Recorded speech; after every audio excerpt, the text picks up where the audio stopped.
We're going to now show you how to do the fitting our RGBW LED system for the A5. It's the same process on an A4, just slightly different PCB diagram. So these are the new boards. As you can see, they will look the same as the original ones, they just have a different LED chip on there. They also have an extra wire coming off that. First of all, once you're in your bare shell of a headlight, you need to remove the original PCBs. So you want to undo that wire there, and then 2 Torx screws. We will be removing this board. Once you've got that out, you then want to turn your A5 headlight around. You're then going to undo 2 Torx screws on this PCB here, and that one. What you will notice is when you're trying to pull that, it may not pull. That's because there's a small tab.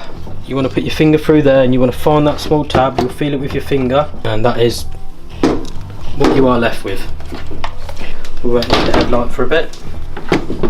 Next part of the process, we need to remove the plastic trim on here. What I would use is a small flathead screwdriver, which you're going to remove 2 clips which are holding your plastic on, and then you're going to get 4 tabs here which then hold the plastic to the heatsink. You just want to clip that with your hand like that and slide the first one off. You're then going to undo the 4 clips around that and slide that off. You're left with your bare PCB. Grab the larger one and undo that clip with your screwdriver, and you're now left with that. Next step is we need to remove the original PCBs away from the heat sinks. The reason we do this, we still need to retain the heat sinks so the LEDs don't die out quickly. We do this by using a really thin flathead screwdriver.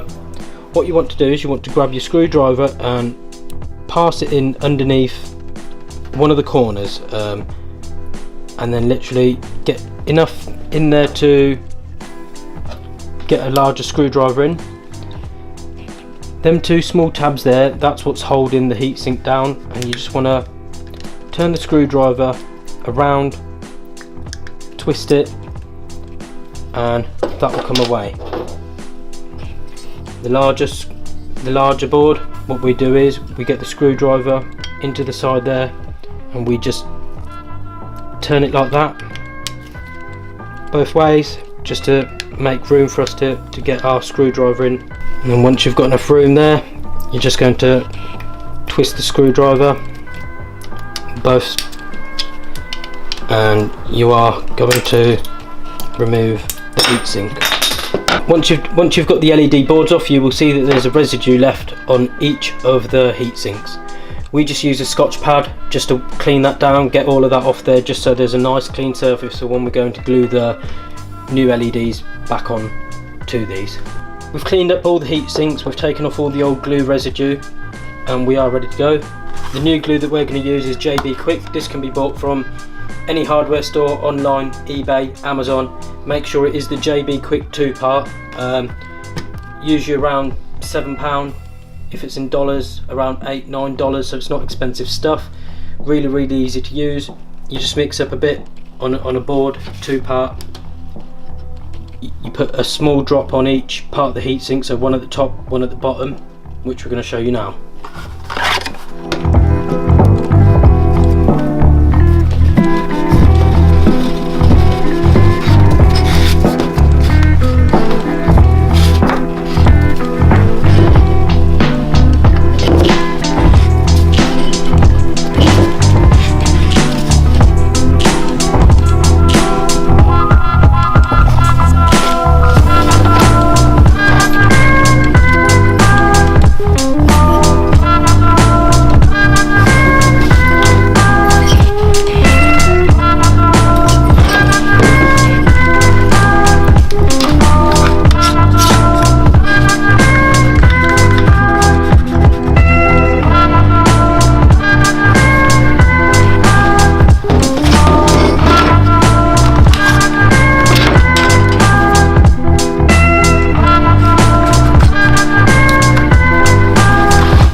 set that, just remove your clamps.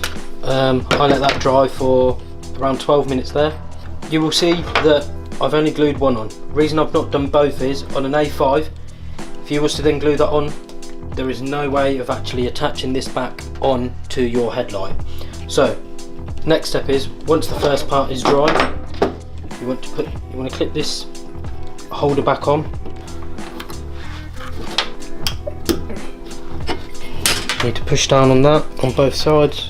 Just make sure that it is going to hold down one clip, and then your screwdriver, just use that if you need to help, and you're back on there.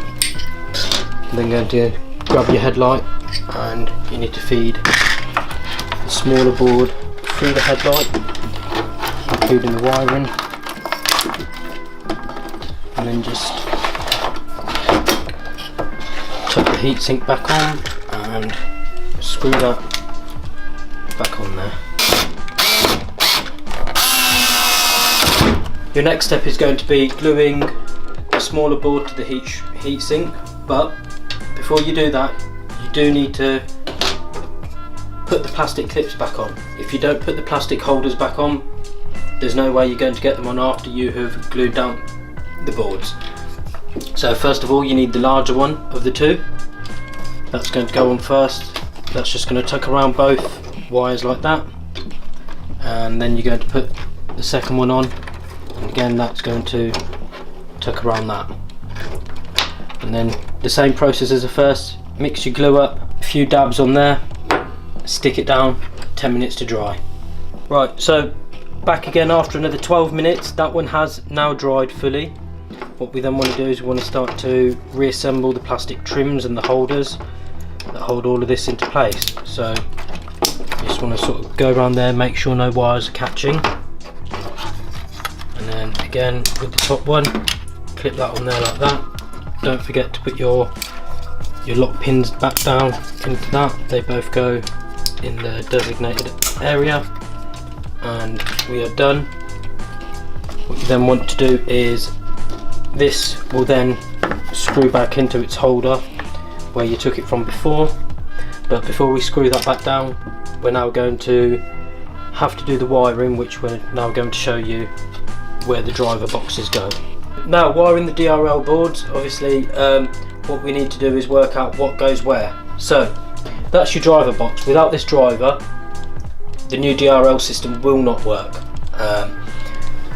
You got your white cable here, that will plug it in to the white cable that is coming off your DRL boards. You've then got a black cable. The black cable is for if you want to run a Bluetooth controller to have the colour modes, which 95% of people that have bought this have bought the colour mode. The separate wires that come off here, you've got 4 wires. The white wire we don't really tend to use. The purpose of the white wire is it dims the system down, but due to the error system on the Audis, if we dim the system down, you will be left with a constant error. So we just snip that wire off and it's not used. Your red wire is your DRL live. That will do the white mode when you turn your headlights on, so you don't have to have the Bluetooth controller on. Your black wire is your ground or your earth. Again, that needs to be solid. And you've got your amber feed. The amber feed, you connect that up if you want your DRL rods to flash amber when you do your turn signals. This runs with the original indicator, which we do supply an LED, so the LED flash does sync. So we're going to show you how to now wire in everything. This is a method we choose to do. You can do it whichever way you feel is easy. We feel that because the headlights are open, we might as well use the wiring that's inside. First of all, what we do is we even out all the wiring here. You can trim that wiring down if you want to. We tend to keep it the length that we've supplied the wiring on. We've done this for a few reasons. Is some people like to hide all their driver boxes and stuff, so we might as well do the wire a lot longer. So we've trimmed all the wires even like that. Remember we said about the white wire, we don't really need that, so we can cut that there and get rid of that. We then get the grommet that's sits behind the rear indicator. We make the smallest hole in there possible. Don't want it too big, you don't want any moisture or water to get in afterwards. You're then going to be looking out towards it, and you're going to feed all the wires into that small hole there. Once that's through, you're going to push the grommet all the way to the driver, and then bring the headlight forward so you can get ready to work on it. The 3 wires we're going to poke through the back of the headlight, and we're going to come forward like that. Now, the easiest way that we identify this wiring inside, because it is all black, is so your amber feed. How you want to do this is you want to grab your indicator bulb and you want to follow the wiring back.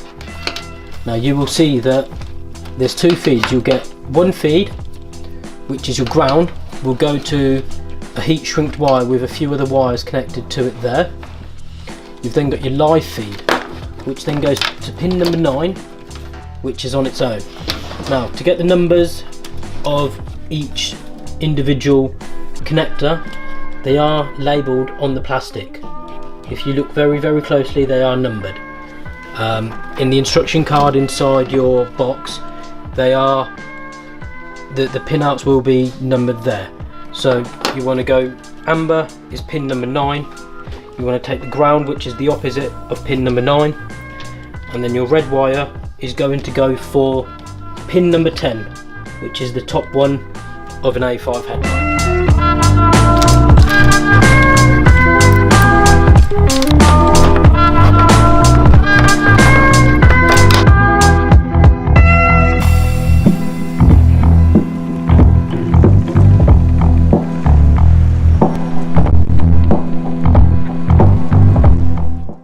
Right, so once you've soldered your wires in, what you need to do is just put some electric tape around the connections. Right hand headlight, you will also see that where I've connected the red wire to pin number 10, I have also ran a separate extended wire on the red.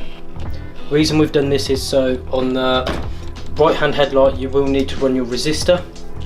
On your left hand headlight you will need to run your Bluetooth controller. And again, this is the way we do it, and we like to extend that wiring. If you have any questions on that, feel free to email us your order number for your DRL kit, and we'll be happy to help with any questions regarding that. Apart from that, that's the wiring done. As you can see, it's not as daunting, it's not as hard as it looks.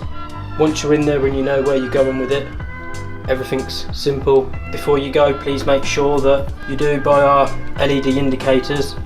These will swap out the original halogen bulb for the LED bulb, and it will make the indicator flash in sync if you are connecting the amber feed of the DRL up. It will also make it look more modern and brighter. But if you have any questions, as said before, just email us your order number and we'll be happy to help with this product.